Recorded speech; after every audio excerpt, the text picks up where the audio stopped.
On March the 12th, 2006, two young lads walked into a notorious Salford pub with guns in their hands and fear in their eyes. They were there to kill a man. They never made it back out alive. This is the story of the Brass Handles shooting in Pendleton. Two young men from Moss Side sent on a job they did not control, into a pub they did not know, to take out a Salford hardman they did not even have a personal issue with.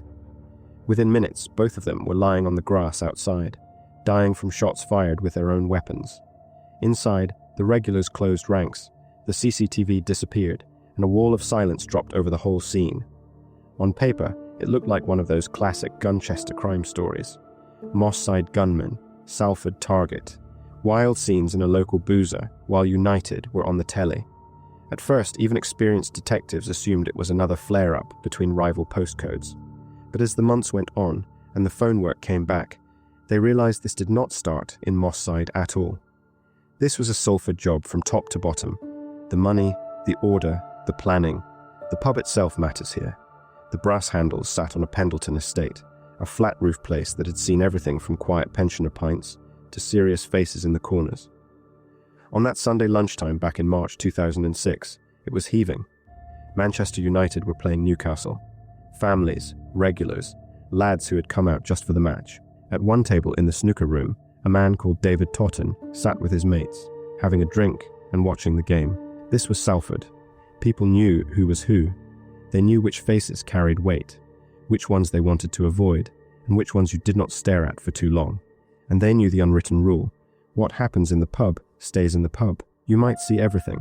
You might hear everything. You say nothing. The two young men who walked in with the guns that day were 19-year-old Richard Austin and 20-year-old Carlton Alveranga, both from Moss Side and tied to the Doddington side of that long-running South Manchester feud. They were not seasoned hitmen flown in for a fat envelope. They were street lads, in debt to an older man with far more standing than them. Detectives later came to believe they climbed into that Ford Mondeo, not for glory or money, but because they owed the driver, and saying no was not really an option. Their families saw something very different. Richard's mum had shifted the family to Wythenshawe to try and break him away from the Moss Side pool. She worried every time he did not come home, convinced he had gone back over there. The last time she saw him, he was crashed out on her sofa after half a bottle of red, sleeping like any other hungover 19-year-old. She left the flat.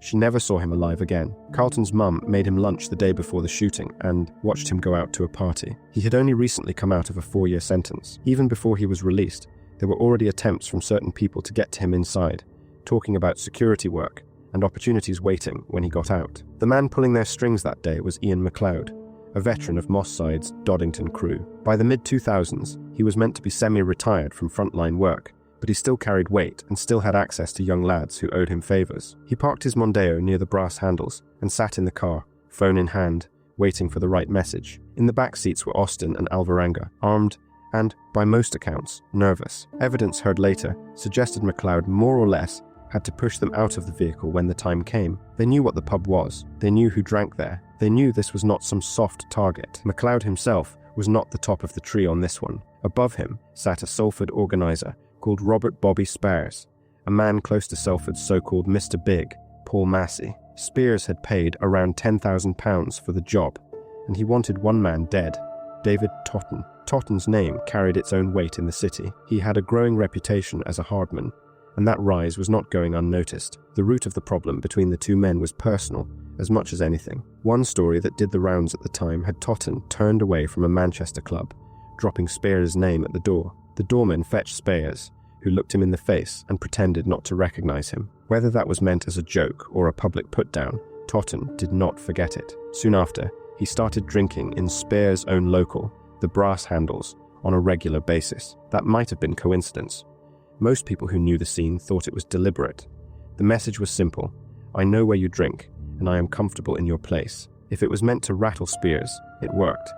He was worried enough to reach out to MacLeod, and together they quietly built a plan to take Totten off the board. While this was going on, Spears kept up the image of a businessman and football fan. On the day of the hit, he was in an executive box at Old Trafford, watching United play Newcastle, enjoying a drink and the comfort of a supposed rock-solid alibi. Police later showed he stayed in touch by mobile with both MacLeod and their woman inside the pub, even as he watched his team from the safety of the stadium. That woman was Constance Connie Howarth, the one who would later be given the nickname Black Widow. She already had a past in gun running and had been caught years earlier with a car full of weapons on the motorway after an operation involving MI5. By the time of the brass handles job, she worked as a secretary in Spears' security firm and was a familiar face at the pub. Her job that day was simple but crucial. She sat at the bar with a mobile, looking across into the snooker room where Totten and his mates sat. She sent word out to McLeod when she was sure of his position. When the firing started, she was in the ladies, putting on lipstick, leaving others to face the bullets. For Austin and Alveranga, the build-up was far less calculated and glamorous. They were in the back of a car with an older gang boss they owed money to. Detectives later believed the debt was the real driver. This was not a life-changing payout for them. This was two young men being told they were going to clear what they owed, whether they liked the method or not. 6 shots in a crowded pub at one of the most feared men in Salford, then out again and away in the car. That was the fantasy version. When they walked into the brass handles that Sunday, masked and armed, the place was still full of people watching the match. They moved towards the table where Totten and his friends sat. Austin raised his gun and fired at Totten's chest, hitting him several times. Another man at the table, Aaron Travers, jumped up and took 2 rounds that were meant for his friend. Totten crumpled, seriously hurt but still alive. Travers would survive as well, though he had scars to show for the day he literally stepped in front of bullets. Then the plan came apart. Austin's weapon jammed. In that moment, the power in the room shifted. Other drinkers, many of them far from strangers to violence themselves, piled in. The table went over, used as a barrier, and the 2 young gunmen were disarmed. In the chaos that followed, their own weapons were turned on them.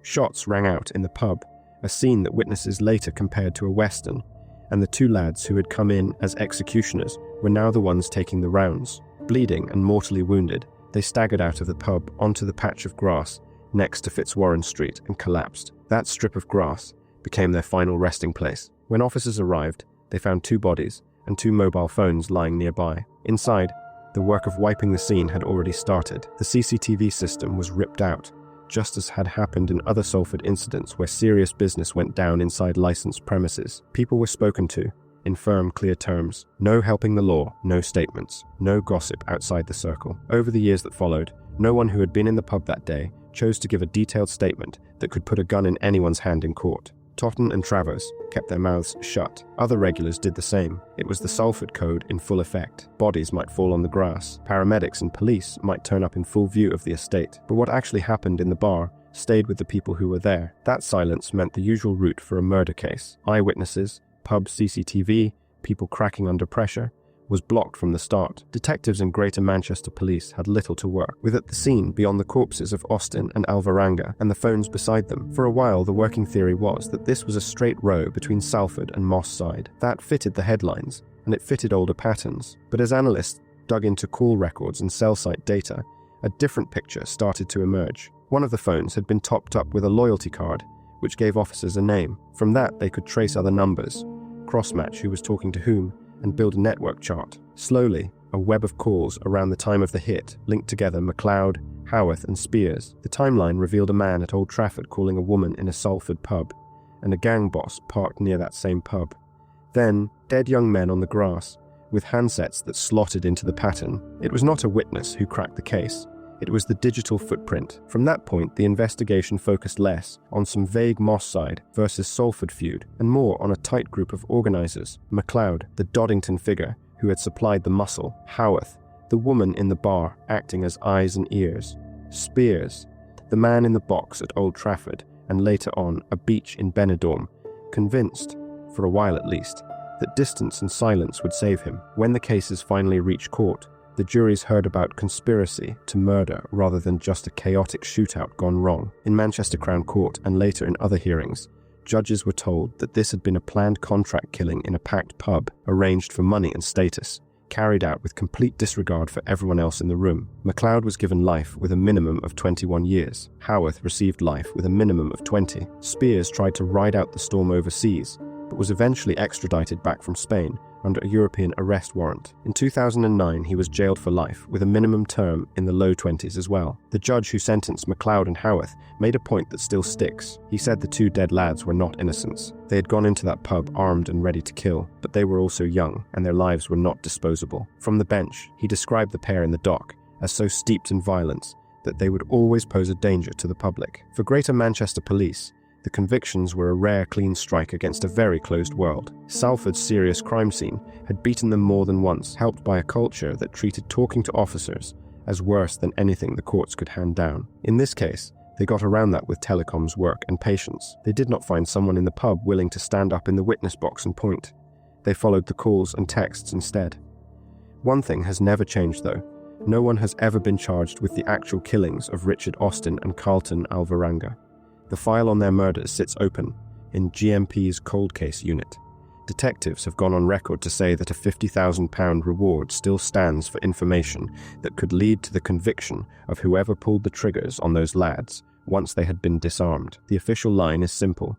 The case stays open until the day someone is held to account. Out in the real world, attitudes are colder. To plenty of people who only ever saw the headlines, the deaths of two men who went into a pub to shoot someone else hardly count as a tragedy. In that version, they went out to do a murder and got done themselves. End of story. Their mums do not see it like that. They live with the gaps left by sons who never walked back through the door, and with the knowledge that the men who ordered the job are locked away, but the ones who fired the final shots are still unnamed on a police charge sheet. As for the other players, the brass handles shooting never really went away. Totten survived that day and carried on attracting police attention in the years that followed, including being in the car when armed officers shot dead his friend Anthony Granger in Cheshire in 2012. Spears, MacLeod and Howarth sit on long sentences that stretch out into their old age. Howarth tried to appeal her term and failed. The brass handles itself is gone, bulldozed, and turned into another piece of estate history. But the story still hangs over Salford, a reminder of what happens when you mix fear, pride, debt, and guns in a small room on a Sunday lunchtime. Two young lads walked into a pub to prove a point for men above them. They became part of the furniture in local legend, not as feared gunmen, but as an example whispered over pints. Think carefully who you owe and what they might ask you to do to clear the slate.